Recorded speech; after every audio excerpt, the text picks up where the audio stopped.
ಆಮೇನ್, hallelujah. ಕರ್ತನ ಪರಿಶುದ್ಧ ನಾಮಕ್ಕೆ ಸ್ತೋತ್ರವಾಗ್ಲಿ.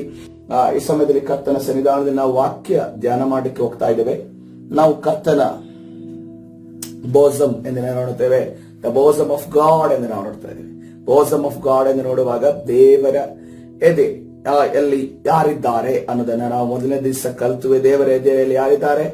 ಆತನು ತನ್ನ ಕುರಿಮರಿಗಳನ್ನ ಆತನು ಇಟ್ಟುಕೊಂಡಿದ್ದಾನೆ ಎಂದು ನೋಡ್ತೇವೆ. ಯಾರು ಆ ಕುರಿಮರಿಗಳು? ಆ ಕುರಿಮರಿಗಳು ನಾವೇ ಆಗಿದ್ದೇವೆ. ಆ ಕುರಿಮರಿಗಳ ಇಟ್ಟುಕೊಂಡಿದ್ದಾನೆ ಅನ್ನೋದನ್ನ ನಾವು ಎಜೆಕೇಲ 40ನೇ ಅಧ್ಯಾಯದಲ್ಲಿ ಅಲ್ಲಿ ಬರುವಂತಹ ವಾಕ್ಯದ ಮುಖಾಂತರವಾಗಿ ಕಲಿತುಕೊಂಡ್ವಿ. ಅದೇ ರೀತಿಯಲ್ಲಿ ನಿನ್ನೆಯ ದಿವಸ ನಾವು ಕಲಿತುಕೊಂಡ್ವಿ, ಈ ತಂದೆಯಾದ ದೇವರ ಎದೆಯಲ್ಲಿ ಯಾರಿದ್ದಾರೆ ಅನ್ನೋದನ್ನ ನೆನಪಿದ್ರೆ, ನಿನ್ನೆಯ ದಿವಸ ಕೇಳಿದಂತ ವಾಕ್ಯ ನೆನಪಿದ್ರೆ, ಈ ಸಮಯದಲ್ಲಿ ತಂದೆಯ ಎದೆಯಲ್ಲಿ ಯಾರಿದ್ದಾರೆ? ಕರ್ತನ ಪರಿಶುದ್ಧ ನಾಮಕ್ಕೆ ಸ್ತೋತ್ರವಾಗ್ಲಿ. ತಂದೆಯ ಎದೆಯಲ್ಲಿ ಯೇಸು ಕ್ರಿಸ್ತನಿದ್ದಾನೆ ಅನ್ನೋದನ್ನ ನಾವು ನೋಡ್ತಿದ್ದೇವೆ. ಅದನ್ನ ವಾಕ್ಯದ ಮುಖಾಂತರವಾಗಿ ನಾವು ಕಲಿತುಕೊಂಡುವೆ. ಸತ್ಯವಿಲ್ಲದ ವಾಕ್ಯ ನಮಗೆ ಪುರಾವೆ ಕೊಡುತ್ತದೆ. ತಂದೆಯ ಎದೆಯಲ್ಲಿ ಯೋಹಾನನ ಸುವಾರ್ತೆ 1ನೇ ಅಧ್ಯಾಯ 18ನೇ ವಚನದಲ್ಲಿ ಅದನ್ನ ಈ ರೀತಿ ತನ್ನ ಪುತ್ರನನ್ನ ಅಂದ್ರೆ ಯೇಸು ಕ್ರಿಸ್ತನನ್ನ ಅದನ್ನು ತನ್ನ ಎದೆಯಲ್ಲಿ ಇಟ್ಟುಕೊಂಡಿದ್ದಾನೆ. ಹಲ್ಲೆಲೂಯಾ. ಅದನ್ನ ಎದೆಯಲ್ಲಿ ಇಟ್ಟುಕೊಂಡ ಮೇಲೆ ಆತನು ಯಾವ ರೀತಿಯಲ್ಲಿ ಅದನ್ನು ಪ್ರೀತಿ ಸ್ವರೂಪನಾಗಿದ್ದಾನೋ ನಾವು ಕೂಡ ಒಬ್ಬರಿಗೊಬ್ಬರು ಪ್ರೀತಿಸುವಂತ ಹಂಗಿನಲ್ಲಿದ್ದೇವೆ. ನಾವು ಒಬ್ಬರಿಗೊಬ್ಬರ ಪ್ರೀತಿಯನ್ನ ಹಂಚುವಂತ ಹಂಗಿನಲ್ಲಿ ನಾವಿದ್ದೇವೆ. ಇವತ್ತಿನ ದಿವಸ 3ನೇದಾಗಿ ನಾವು ನೋಡ್ತಾ ಇದ್ದೇವೆ, ಯೇಸುವಿನ ಎದೆಯಲ್ಲಿ ಯಾರಿದ್ದಾರೆ? ಯೇಸುವಿನ the bosom of God, who is there in the bosom of Jesus ಅದನ್ನು ಹೇಳುವುದಾದ್ರೆ ಯಾರು ಯೇಸುವಿನ ಎದೆಯಲ್ಲಿದ್ದಾರೆ? ನಾವು ಕೇಳಿಸ್ಕೊಂಡು ಒಂದು ಉತ್ತರವನ್ನ, ಯೇಸುವಿನ ಎದೆಯಲ್ಲಿ ನಾವು ಭಕ್ತರು, ನಾವು ದೇವ ಮಕ್ಕಳು, ಆತನ ಮಕ್ಕಳು, ಆತನ ನಾಮದ ಮುಖಾಂತರ ರಕ್ಷಣೆ ಹೊಂದಿದಂತ ಮಕ್ಕಳು ಇದ್ದೇವೆ ಅನ್ನೋದನ್ನ ನಾವು ಉತ್ತರವನ್ನ ಕಂಡುಕೊಂಡಾದ್ರೆ ಖಂಡಿತವಾಗಿಯೂ ಸತ್ಯ. ಆದ್ರೆ ದೇವರ ವಾಕ್ಯದ ಮುಖಾಂತರವಾಗಿ ನಾವು ಅದನ್ನ ಕಲಿಯಬೇಕಾದ್ರೆ ನಾವು ಯೋಹಾನನ ಸುವಾರ್ತೆ 13ನೇ ಅಧ್ಯಾಯ 23ನೇ ವಚನದಲ್ಲಿ ಯಾವ ದೇವ ಮಕ್ಕಳು ಯೇಸುವಿನ ಎದೆಯಲ್ಲಿರುತ್ತಾರೆ, ಯಾವ ದೇವ ಮಕ್ಕಳು, ಯಾವ ದೇವ ಮಗಂದಿರು, ಯಾವ ದೇವ ಮಗಳಂದಿರು ಯೇಸುವಿನ ಎದೆಯಲ್ಲಿರುತ್ತಾರೆ ಅನ್ನೋದನ್ನ ಗಮನಿಸುವುದಾದ್ರೆ ಯೋಹಾನನ ಸುವಾರ್ತೆ 13ನೇ ಅಧ್ಯಾಯ 23ನೇ ವಚನದಲ್ಲಿ ಶಿಷ್ಯರೊಳಗೆ ಯೇಸುವಿಗೆ ಪ್ರಿಯನಾಗಿದ್ದ ಒಬ್ಬನು ಆತನ ಎದೆಯ ಹತ್ತಿರ ಒರಗಿಕೊಂಡಿದ್ದನು. ಹಲ್ಲೆಲೂಯಾ. ಕರ್ತನ ಪರಿಶುದ್ಧ ನಾಮಕ್ಕೆ ಸ್ತೋತ್ರವಾಗ್ಲಿ. ಕರ್ತನ ಸನ್ನಿಧಾನದಲ್ಲಿ ದೇವರ ಒಂದು ಸೇವೆಗೋಸ್ಕರವಾಗಿ ಕರ್ತನು ತನ್ನ ಸೇವೆಗೋಸ್ಕರವಾಗಿ 12 ಜನರನ್ನ ಆರಿಸಿಕೊಳ್ತಾನೆ.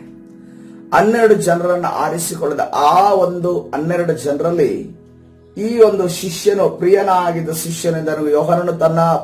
ಯೋಹಾನನ ಸುವಾರ್ತೆಯನ್ನು ಬರೆಯುವಾಗ ಅದನ್ನು ತನ್ನ ಹೆಸರಿನಲ್ಲಿ ಬರೆಯೋದಿಲ್ಲ. ಅದನ್ನು ಬರೆಯುವಂತ ಸಂದರ್ಭದಲ್ಲಿ ಏನಂತ ಬರೆಯುತ್ತಿದ್ದಾನೆ? ಯೇಸುವಿಗೆ ಪ್ರಿಯನಾದ ಶಿಷ್ಯನೆಂದು ಬರೆಯುತ್ತಾನೆ. ಹಲ್ಲೆಲೂಯಾ. ಕರ್ತನ ಪರಿಶುದ್ಧ ನಾಮಕ್ಕೆ ಸ್ತೋತ್ರವಾಗಿ. ಆದರೆ ಯೇಸುವಿಗೆ ಪ್ರಿಯನಾದ ಶಿಷ್ಯನು ಎಂದು ಬರೆಯುವಾಗ ಅದಕ್ಕೊಂದು ತಾತ್ಪರ್ಯ ಇದೆ. ಅದನ್ನ ನಾವು ಅರ್ಥ ಮಾಡಿಕೊಳ್ಳಬೇಕು ಇವತ್ತಿನ ದಿವಸ. ನೋಡ್ರಿ, 12 ಶಿಷ್ಯರನ್ನು ಆರಿಸಿಕೊಳ್ತಾನೆ. 12 ಶಿಷ್ಯರಲ್ಲಿ ಕರ್ತನು ತನ್ನ ನಿಕಟವಾದ ಕೆಲವು ಶಿಷ್ಯರನ್ನು ಇಟ್ಟುಕೊಂಡಿದ್ದಾನೆ. ಅವರನ್ನ ನಾವು ಯಾರು ಅಂತ ಅನ್ಕೊಂಡು ಹೇಳ್ಬೋದಾ? ತನ್ನ ನಿಕಟವಾದ ಕೆಲವು ಸೀಕ್ರೆಟ್ ಆಗಿರುವಂತಹ ಜಾಗಗಳಲ್ಲಿ ಅವರನ್ನ ಮಾತ್ರ ಕರೆದುಕೊಂಡು ಹೋಗ್ತೇವೆ. ಯಾರು ಅಂತ ಹೇಳ್ಬೋದಾ? ಪೇತ್ರ, ಯಾಕೋಬ, ಯೋಹಾನ. ಈ ಉತ್ತರ ಅನೇಕ ಜನರ ಉತ್ತರ ಆಗಿರಬಹುದು. ಪೇತ್ರ, ಯೋಹಾನ, ಯಾಕೋಬ ಎಂದು ನೋಡುತ್ತೇವೆ. ಪೇತ್ರ, ಯೋಹಾನ, ಯಾಕೋಬರನ್ನ ಆ ರೂಪಾಂತರ ಬೆಟ್ಟದಲ್ಲಿ ನಡೆಯುವಂತಹ ಒಂದು ಸಂದರ್ಭಗಳಲ್ಲಿ ಆಗ್ಲಿ, ಅಥವಾ ಯಾಯಿರನ ಮನೆಯಲ್ಲಾಗ್ಲಿ, ಅಥವಾ ಅನೇಕ ಸಂದರ್ಭಗಳಲ್ಲಿ ಆತನು ತನ್ನ ನಿಕಟವಾದ ರಹಸ್ಯವಾದ ಅಥವಾ ಆ ಒಂದು ವಿಷಯವನ್ನ ಅರ್ಥ ಮಾಡಿಕೊಳ್ಳುವಂತ, ಆ ಒಂದು ವಿಷಯವನ್ನ ಅರಗಿಸಿಕೊಳ್ಳುವಂತ, ಆ ಒಂದು ವಿಷಯವನ್ನ ರಹಸ್ಯ ಮಾಡುವಂತ, ಆ ಒಂದು ವಿಷಯವನ್ನ ಆ ಒಂದು ದೈವಿಕವಾಗಿ ಆತ್ಮಿಕ ಕಣ್ಣುಗಳಿಂದ ನೋಡುವಂತ ವ್ಯಕ್ತಿಗಳನ್ನ ತನ್ನ ಜೊತೆ ಕರೆದುಕೊಂಡು ಹೋದನು.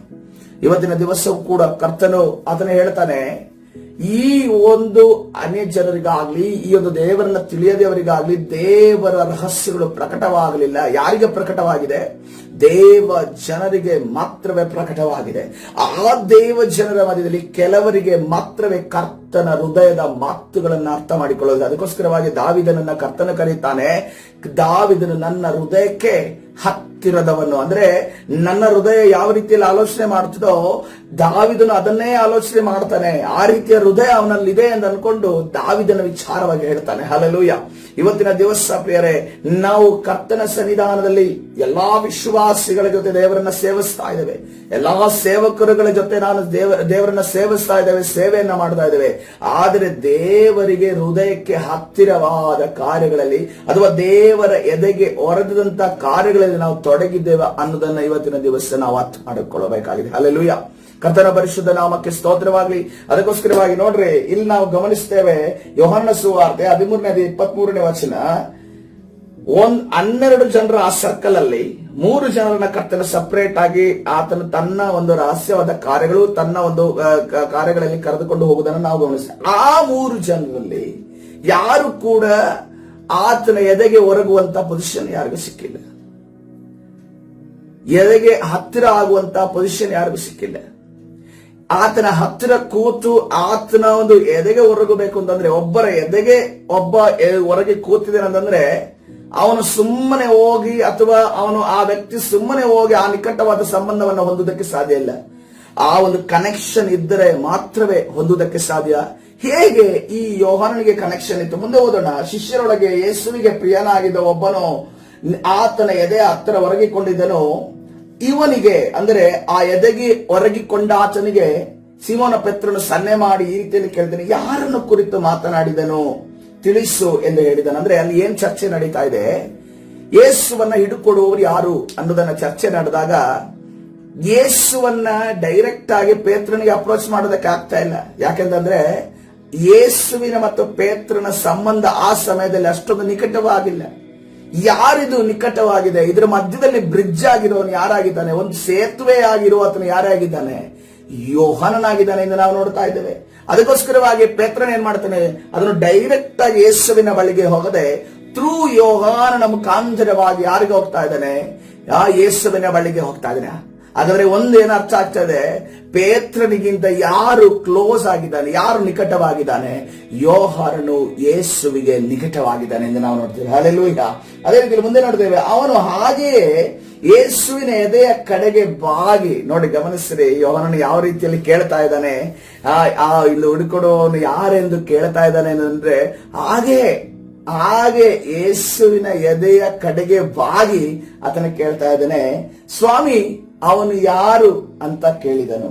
ಅದಕ್ಕೆ ಯೇಸು, ನೋಡ್ರಿ, ಯೇಸು ಅವನನ್ನ ನಿರಾಶೆ ಮಾಡಿ, ನಿನಗೆ ನಾನು ಹೇಳಿದ್ದು ನಿನಗೆ ಅರ್ಥ ಆಗ್ಲಿಲ್ಲ, ಒಂದ್ಸರಿ ಹೇಳಿದೆ ನಿನಗೆ ಅರ್ಥ ಆಗ್ಲಿಲ್ಲ, ಈಗ ಅರ್ಥ ಆಗಿದ್ದ ವಿಚಾರಗಳನ್ನ ಮತ್ತೆ ನಾನು ಎತ್ತಿ ಹೇಳೋದಿಲ್ಲ ಅಂತ ಅನ್ಕೊಂಡು ಯೇಸು ಅವನಿಗೆ ಮಾಡಲಿಲ್ಲ.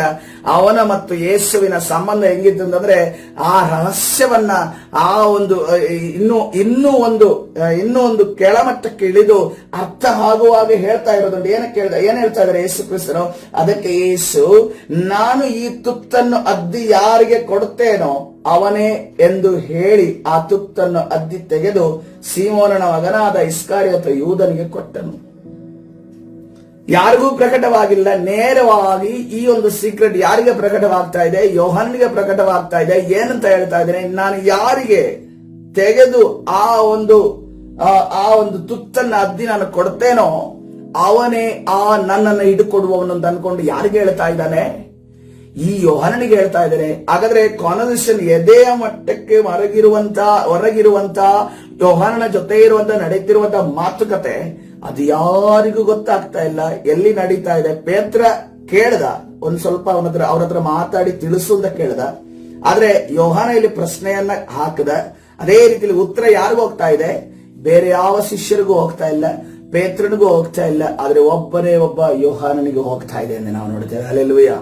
ಯೇಸುವಿನ ಎದೆಗೆ ಒರಗಿದಂತ ಯೋಹಾನನಿಗೆ ಹೋಗ್ತೀವಿ. ಇವತ್ತಿನ ದಿವಸ ನಾವು ಕೂಡ ಯೇಸುವಿನ ಎದೆಗೆ ಒರಗಿಕೊಂಡು ನಾವು ಜೀವಿಸೋದಾದರೆ, ಯೇಸುವಿನ ಮೇಲೆ ಅವಲಂಬಿತರಾಗಿ ನಾವು ಜೀವಿಸೋದಾದರೆ, ಸತ್ಯವೇದದ ವಾಕ್ಯಗಳಿಗೆ ನಾವು ಅವಲಂಬಿತರಾಗಿ ನಾವು ಜೀವಿಸೋದಾದರೆ, ಸತ್ಯವೇದದ ವಾಕ್ಯಗಳು ನಮ್ಮನ್ನು ಎಚ್ಚರಿಸಿ ಬಲಪಡಿಸಿ ಪ್ರತಿ ಕ್ಷಣದಲ್ಲೂ ನಮ್ಮನ್ನು ನಡೆಸೋದಾದರೆ, ಎಲ್ಲಾ ಒಂದು ಸಹಾಯಕ್ಕೂ ಎಲ್ಲಾ ಒಂದು ಸೊಲ್ಯೂಷನ್ಗೂ ಆಲೋಚನೆಗಳಿಗೂ ನಾವು ಸತ್ಯವೇದದ ವಾಕ್ಯಗಳು ದೇವರನ್ನು ನಾವು ಅವಲಂಬಿತರಾಗಿದೆ. ಕರ್ತನೆ ಹೇಳ್ತಾ ಇದ್ದಾನೆ, ನಾನು ನಿಮ್ಮ ಜೊತೆ ಇದ್ದು ನಿಮ್ಮನ್ನ ನಡೆಸುವಾತನಿಗೆ, ಸದಾ ನಿಮ್ಮನ್ನ ನಡೆಸುವಾತನಾಗಿದ್ದೇನೆ. Hallelujah, thank you. ಇಷ್ಟು ಮಾತ್ರವಲ್ಲ ನೋಡ್ರಿ, ಇಷ್ಟು ಮಾತ್ರ ಯೋಹಾನನ ಮತ್ತು ಯೇಸುವಿನ ಸಂಬಂಧ ಇಷ್ಟು ಗಟ್ಟಿಯಾಗಿರೋದು ಮಾತ್ರವಲ್ಲ, ಇನ್ನೊಂದು ವಿಚಾರವನ್ನ, ಇನ್ನೊಂದು ಸಂದರ್ಭಕ್ಕೆ ಹೋಗೋಣ. ಯೋಹಾನನ ಸುವಾರ್ತೆ 19ನೇ ಅಧ್ಯಾಯ 26ನೇ ವಚನದಲ್ಲಿ, ತನ್ನ ಮರಣದ ಸಮಯ ಆಯಿತು. ತನ್ನ ಮರಣದ ಸಮಯ ಆದಾಗ, ಯಾರೇ ಆದ್ರೂ ಮರಣದ ಸಮಯ ಆದಾಗ ಆ ಒಬ್ಬ ತಮ್ಮ ಪ್ರೀತಿ ಪಾತ್ರ ಅಗಲುವಿಕೆ ಉಂಟಾಗುತ್ತೆ. ನಾವು ಕೂಡ ನಾಳೆ ಒಂದು ದಿವಸ ಸಾಯಬೇಕು, ನಮ್ಮ ಪ್ರೀತಿ ಪಾತ್ರ ನಾವು ಬಿಟ್ಟು ಹೋಗಬೇಕಾಗಿದೆ. ಆದ್ರೆ ತಂದೆ, ಕರ್ತನಾದ ಯೇಸು ತಾನು ಮರಣವನ್ನು ಅನುಭವಿಸುವಾಗಲೂ, ಮರಣಕ್ಕಿಂತ ಮುಂಚೆಯೂ ಮರಣಕ್ಕಿಂತ ನಂತರವೂ ತನ್ನ ಜವಾಬ್ದಾರಿಯನ್ನು ಮರೆಯದಂತ ವ್ಯಕ್ತಿ ಆತನಾಗಿದ್ದಾನೆ. ತನ್ನ ಒಂದು ಕುಟುಂಬಕ್ಕೋಸ್ಕರವಾಗಿ, ತನ್ನ ಒಂದು ತಾಯಿಗೋಸ್ಕರ ವ್ಯವಸ್ಥೆಯನ್ನ ಮಾಡಿಟ್ಟು ಹೋದಂತ ಕರ್ತನು ನಮ್ಮ ಕರ್ತನಾಗಿದ್ದಾನೆ. ಅದೇ ರೀತಿಯಲ್ಲಿ ಯೋಹಾನನ ಸುವಾರ್ತೆ 19ನೇ 26ನೇ ವಚನ, ಯೇಸು ತನ್ನ ಆ ತಾಯಿಯನ್ನು ಹತ್ತಿರದಲ್ಲಿ ನಿಂತಿದ್ದ ತನ್ನ ಪ್ರೀತಿಯ ಶಿಷ್ಯನನ್ನು ನೋಡಿ, ಹಲ್ಲೆಲೂಯಾ, ಒಬ್ಬನೇ ಒಬ್ಬ ಶಿಷ್ಯ ಇರೋದೀಗ. 12 ಜನರನ್ನು ಆರಿಸಿದ್ರು ಕರ್ತನು. ಆದ್ರೆ ಅಲ್ಲಿ ಅದೇ ರೀತಿಯಲ್ಲಿ 12 ಜನರನ್ನು ಆರಿಸಿದ್ರು, 70 ಜನರನ್ನು ಸೇವೆ ಕಳಿಸಿದ್ರು. ಇಷ್ಟೂ ಜನರಲ್ಲಿ ಈಗ ಉಳಿದಿರೋದು ಯಾರು?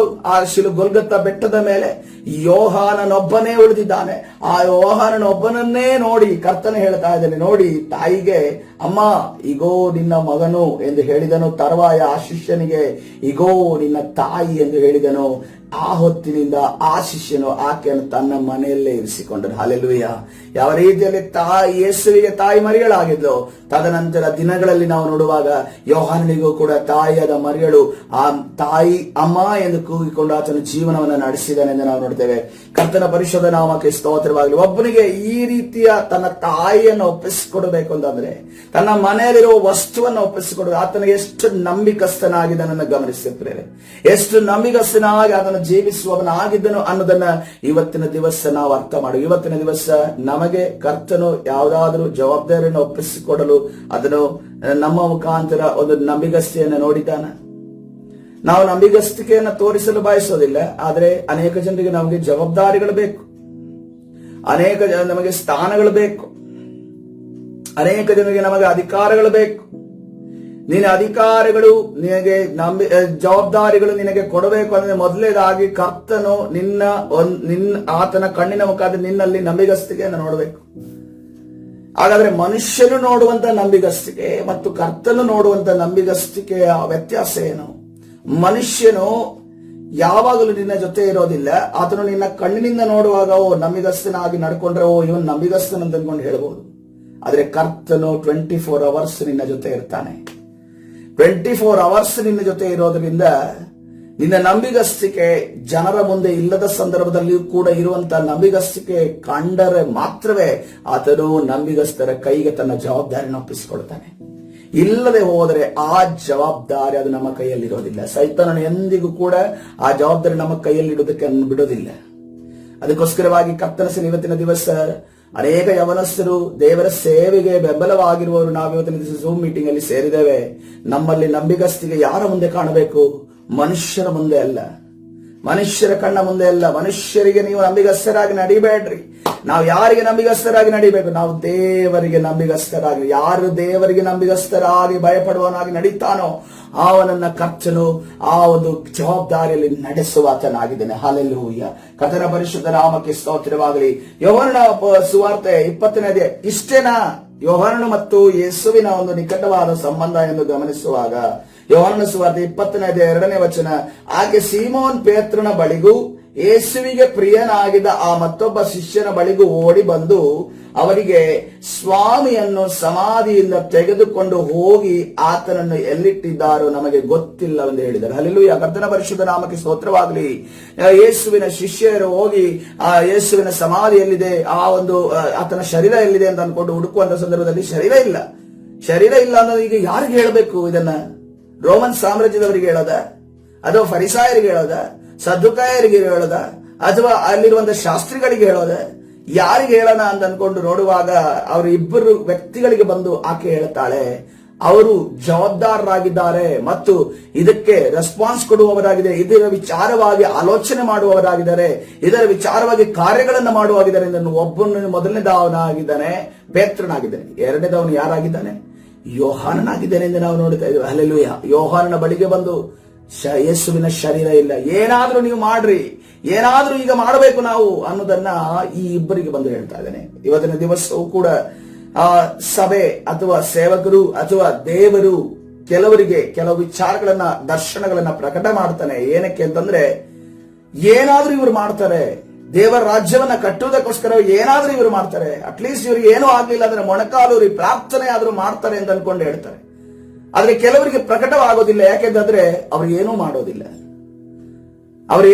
ಒಂದು ವೇಳೆ ಅವರಿಗೆ ದರ್ಶನ ಸಿಕ್ತು ಅಂತಂದ್ರೆ ಅವರು ಇನ್ನೊಬ್ಬರಿಗೆ ದರ್ಶನವನ್ನ ಹೇಳಿ ಬೀಗ್ತಾರೆ ಹೊರತು, ಅಥವಾ ಇನ್ನೊಬ್ಬರ ಸೀಕ್ರೆಟ್ ನನಗೆ ಗೊತ್ತಾಯ್ತು ಅಂತ ಅನ್ಕೊಂಡು ಅವರಿಗೆ ಖುಷಿ ಪಡ್ತಾರೆ ಅಥವಾ ಸಂತೋಷ ಪಡ್ತಾರೆ, ಅವನಿಗೆ ಸರಿಯಾಗಾಯ್ತು ಅಂತ ಅಂದುಕೊಳ್ಳುತ್ತಾರೆ ಅನ್ನುವವರಿಗೆ ಕರ್ತನು ಎಂದಿಗೂ ಕೂಡ ತನ್ನ ರಹಸ್ಯವನ್ನ ಆತನು ಹಂಚಿಕೊಳ್ಳೋದಿಲ್ಲ. ಅದು ಕರ್ತನ ಒಂದು ಏನಂದ್ರೆ ನಿಯಮ ಆಗಿದೆ. ಹಲ್ಲೆಲೂಯಾ. ಅದಕ್ಕೋಸ್ಕರವಾಗಿ ಇವತ್ತಿನ ದಿವಸ ಕರ್ತನು ನಮ್ಮ ಜೊತೆ ಈ ರೀತಿಯ ನಿಕಟವಾದ ಸಂಬಂಧ ಇಲ್ಲ ಅಂತಂದ್ರೆ ನಾವು ಇವತ್ತಿನ ದಿವಸ ಮತ್ತೆ ತಿರುಗಿ ನನ್ನ ಸಂಬಂಧವನ್ನು ಎಲ್ಲಿ ನಾನು ಸರಿ ಮಾಡಿಕೊಳ್ಳಿ ಅನ್ನೋದನ್ನು ಹುಡುಕಬೇಕಾಗಿದೆ. ಹೌದು, ನಾವು ಹೇಳ್ತಾ ಇದ್ದೇವೆ, ನಾನು ದೇವರ ಕಾರ್ಯಗಳನ್ನ ಮಾಡ್ತಾ ಇದ್ದೇನೆ, ದೇವರಿಗೆ ಅನೇಕ ಕಾರ್ಯಗಳಲ್ಲಿ ನಾನು ನನ್ನ ಸಮಯವನ್ನ ಸ್ಪೆಂಡ್ ಮಾಡ್ತಾ ಇದ್ದೇನೆ.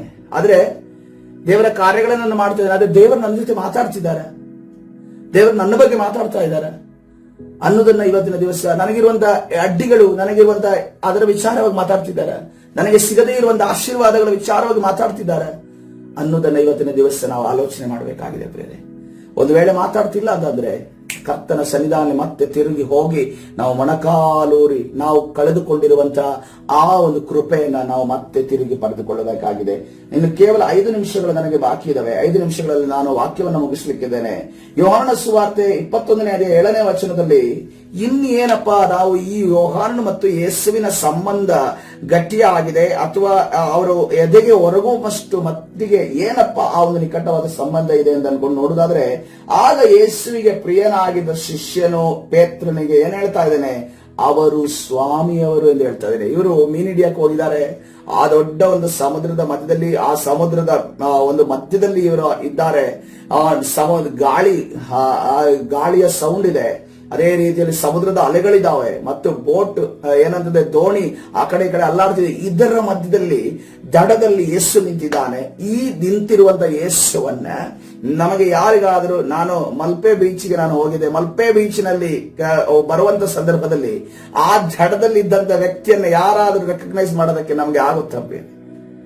ಏನೋ ಒಂದು ವಸ್ತುಗಳು ಓಡಾಡ್ತಾ ಇದ್ದಾವೆ, ಯಾರೋ ಒಬ್ರು ನಿಂತಿದ್ದಾರೆ ಅಂತ ಅನ್ಕೊಂಡು ಹೇಳ್ಬೋದು. ಆದ್ರೆ ಯೋಹಾನ ಹೇಳ್ತಾ ಇದ್ದಾನೆ, ಆತ್ಮಿಕ ಕಣ್ಣುಗಳನ್ನ ತೆರೆದಂತ ಮತ್ತು ಅದೇ ರೀತಿಯಲ್ಲಿ ಯೇಸುವಿನ ಜೊತೆ ನಿಕಟವಾದ ಸಂಬಂಧವನ್ನ ಹೊಂದಿದಂತ ಈ ಯೋಹಾನ ಹೇಳ್ತಾನೆ, ದಡದಲ್ಲಿ ನಿಂತವನು ನನ್ನ ಯೇಸು ಅಂತ ಹೇಳ್ತಾ ಇದ್ದಾನೆ. ಹಲ್ಲೆಲೂಯಾ. ಕರ್ತನ ಪರಿಶುದ್ಧ ನಾಮಕ್ಕೆ ಸೋದರ, ಇವತ್ತಿನ ದಿವಸ ಕರ್ತನನ್ನ ರೆಕಗ್ನೈಸ್ ಮಾಡುವವರಿದ್ದಾರೋ, ಇದು ಮಾತು ನನ್ನ ಯೇಸುನೇ ಹೇಳಿದ್ದು, ಈ ದರ್ಶನ ನನ್ನ ಯೇಸುನೇ ಕೊಟ್ಟಿದ್ದು, ಈ ಒಂದು ದೈವೋಕ್ತಿ ನನಗೆ ಯೇಸು ಕೊಟ್ಟಿದ್ದು, ಇದು ಯೇಸುವಿನಿಂದ ಮಾತ್ರವೇ ಸಾಧ್ಯ, ಇದು ಯೇಸುವಿನಿಂದ ಅಲ್ಲದೆ ಸಾಧ್ಯವಿಲ್ಲ ಅಂತ ಅನ್ಕೊಂಡು ಹೇಳಲು ನಮಗೆ ಸಾಧ್ಯನಾ? ಹಲ್ಲೆಲೂಯಾ. ಕರ್ತನ ಪರಿಶುದ್ಧ. ಆದ್ರೆ ಯೋಹಾನನಿಗೆ ಎಂತ ಸಂಬಂಧ ಇತ್ತು ಗೊತ್ತಾ?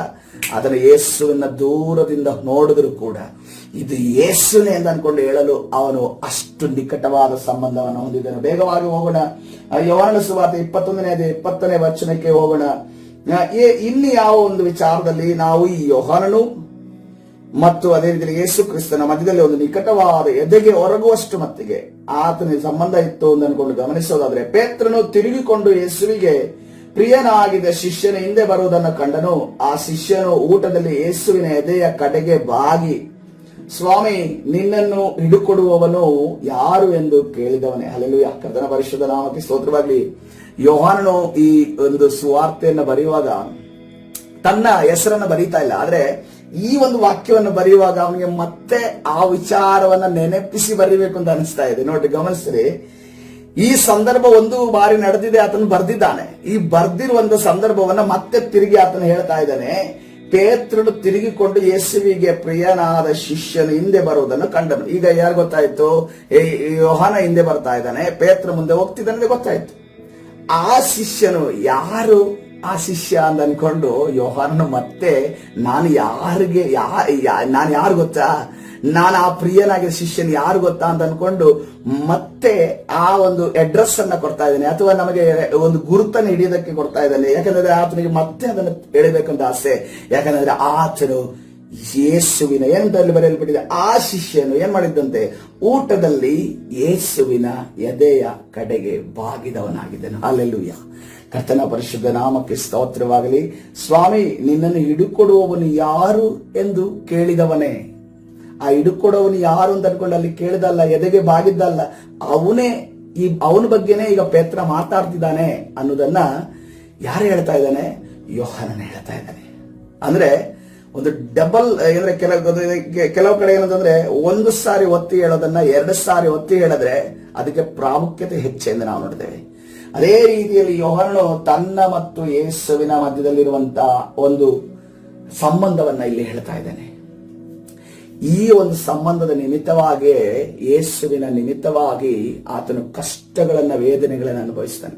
ಅದನ್ನ ಅವನ ತಾಯಿ ಈ ಮಕ್ಕಳ ಬಗ್ಗೆ, ಯೋಹಾನ ಮತ್ತು ಯಾಕೋಬರ ಬಗ್ಗೆ ಯೇಸುವಿನ ಬಳಿಗೆ ಹೋಗಿ ಕೇಳ್ತಾರೆ, ಯೇಸುವೆ, ನೀನು ಪರಲೋಕದಲ್ಲಿ ಹೋದಾಗ ನನ್ನ ಮಗನನ್ನ ಬಲಭಾಗದಲ್ಲಿಯೋ ಎಡಭಾಗದಲ್ಲಿ ನೀನು ಕೂರಿಸಬೇಕು ಅಂತ ಅನ್ಕೊಂಡು ಕೇಳದಂತ ಸಂದರ್ಭದಲ್ಲಿ ನೀನೇನು ಕೇಳ್ತಿದ್ಯಾ ನಿನಗೆ ಗೊತ್ತಿಲ್ಲ, ನನ್ನ ಪಾತ್ರೆಯಲ್ಲಿ ನಿನಗೆ ಕುಡಿಯೋದಕ್ಕೆ ಸಾಧ್ಯನಾ ಅಂತ ಅನ್ಕೊಂಡು ಕೇಳ್ತಾರೆ. ಆ ಚಿಕ್ಕ ಮಕ್ಕಳಿಗೆ ಆ ಸಮಯದಲ್ಲಿ ಎಷ್ಟು ವಯಸ್ಸಿತ್ತೋ ಗೊತ್ತಿಲ್ಲ, ಯೋಹಾನ ಯಾಕೋಬರು ಅಲ್ಲಿ ಇದ್ರೋ ಗೊತ್ತಿಲ್ಲ, ಆದ್ರೆ ನೀನು ತಿಳಿಯದೆ ಕೇಳಿದ್ಯಾ ಅಂತ ಕರ್ತನ ಹೇಳ್ತಾನೆ. ಆದರೆ ನಿನ್ನ ಪಾತ್ರೆಯಲ್ಲಿ ಕುಡಿಯೋದಕ್ಕಾಗುತ್ತೆ ಅಂತ ಅನ್ಕೊಂಡು ಅವ್ರು ಹೇಳ್ತಾರೆ. ಅದೇ ರೀತಿಯಲ್ಲಿ ಪತ್ಮೋಸ್ ದ್ವೀಪದಲ್ಲಿ ಈ ಯೋಹಾನನ್ನ ತೆಗೆದುಕೊಂಡು ಹೋಗಿ ಹಾಕಿದಾಗ, ಆ ಹಾಕುವುದಕ್ಕಿಂತ ಮುಂಚೆ ಆತನನ್ನ ಯಾವುದೇ ಬಿಸಿಯಾಗಿ ಕುದಿಯುವಂತ ಎಣ್ಣೆ ಒಳಗಡೆ ಹಾಕ್ತಾರೆ. ಯೋಹಾನನನ್ನ ಅದ್ರ ಒಳಗಡೆ ಹಾಕಿದ ಕೂಡಲೇ ಅವನು ಕಬಾಬ್ ರೀತಿಯಲ್ಲಿ ಉರಿಬೇಕಾಗಿತ್ತು. ಅವನು ಕಬಾಬ್ ರೀತಿಯಲ್ಲಿ ಉರಿಲಿಲ್ಲ. ಆ ಎಣ್ಣೆ ಸಂಪೂರ್ಣವಾಗಿ ತಣ್ಣಗಾಯ್ತು ಅಂತ ನಾನು ನೋಡ್ತೇವೆ. ಎಷ್ಟು ತಣ್ಣಗೆ ಗೊತ್ತಾ? ಒಂದು ಕೋಲ್ಡ್ ವಾಟರ್ನ ಯಾವ ರೀತಿಯಲ್ಲಿ ಒಬ್ಬ ಮನುಷ್ಯನ ಮೇಲೆ ಸುರಿದ ರೀತಿಯಲ್ಲಿ ಆಗುತ್ತೋ ಆ ರೀತಿಯಲ್ಲಿ ತಣ್ಣಗಾಗುತ್ತಂತೆ. ಇವನನ್ನ ಹಿಂಗೆ ನಾವು ಉರಿಯೋದಕ್ಕೆ ಆಗೋದಿಲ್ಲ, ಹಾಗಾದ್ರೆ ನಾವು ಬೆಟ್ಟದಿಂದ ತಳ್ಳೋಣ ಅಂತ ಅನ್ಕೊಂಡು ಆಲೋಚನೆ ಮಾಡ್ತಾರಂತೆ. ಆತನನ್ನ ಬೆಟ್ಟದಿಂದ ತಳ್ಳದ್ರಂತೆ. ತಳ್ಳುವಂತ ಸಮಯದಲ್ಲಿ ಅವನಿಗೆ ಏನೂ ಆಗದೆ ಅವನು ನೆಲಕ್ಕೆ ಹೋಗಿ ನಿಂತಂತೆ. ಈ ರೀತಿಯಲ್ಲಿ ಈ ಶೋಷಣೆಗಳನ್ನು ಅನುಭವಿಸುವಾಗ ಆ ರಾಜ ಏನಂತಾನೆ, ಇವನು ಎಲ್ಲೂ ಕೂಡ ಇವನು ಸಾಯಿಸೋದಕ್ಕಾಗೋದಿಲ್ಲ, ಇವನ್ನ ಇಲ್ಲಿರಿಸೋದು ಬೇಡ, ಇವನನ್ನ ಪತ್ಮೋಸ್ ದ್ವೀಪಕ್ಕೆ ತೆಗೆದುಕೊಂಡು ಹೋಗೋಣ ಅಂತ ಅಂದಾಗ ಹೇಳಿದಾಗಲೇ ಆವಾಗ ಆತನಿಗೆ ಒಂದು ದರ್ಶನ ಉಂಟಾಗ್ತದೆ. ಆ ದರ್ಶನದ ಪದಗಳನ್ನ ಎಲ್ಲಿ ಬರೆಯಲ್ಪಟ್ಟಿದೆ ನೋಡುವ, ಪ್ರಕಟಣೆ ಪುಸ್ತಕದಲ್ಲಿ ಬರೆಯಲ್ಪಟ್ಟಿದೆ. ಹಾಲೆಲೂಯಾ.